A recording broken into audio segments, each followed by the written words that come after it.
மாவு கம்பி பதம் வந்ததை எப்படி தெரியுமா கண்டுபிடிக்கணும், இப்படி ஊற்றி பார்க்கணும். இந்த வந்துருக்கு பாருங்க, கம்பி பதம் வந்துடுச்சு. இந்த பாருங்க வருது பாருங்க கம்பி பதம். இப்போ இந்த ரவாவை கொட்டணும், ரவா ஏலக்காவை கொட்டணும்.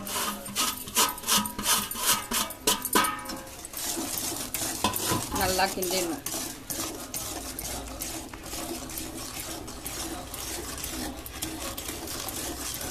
நல்லா கிண்டியாச்சா, இப்போ இந்த தேங்காவையும் போட்டு கிண்டணும்.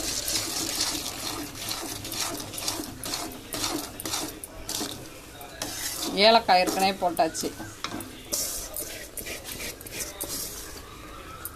நெய் தடவு, தட்டில் வந்து நெய் தடவி வச்சுக்கணும் கொஞ்சம்.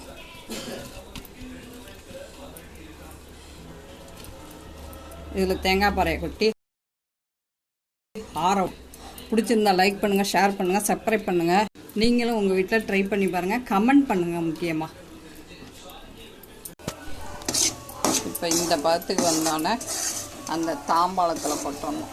கொட்டினா ஆறினோன்னே வெளில போடணும்.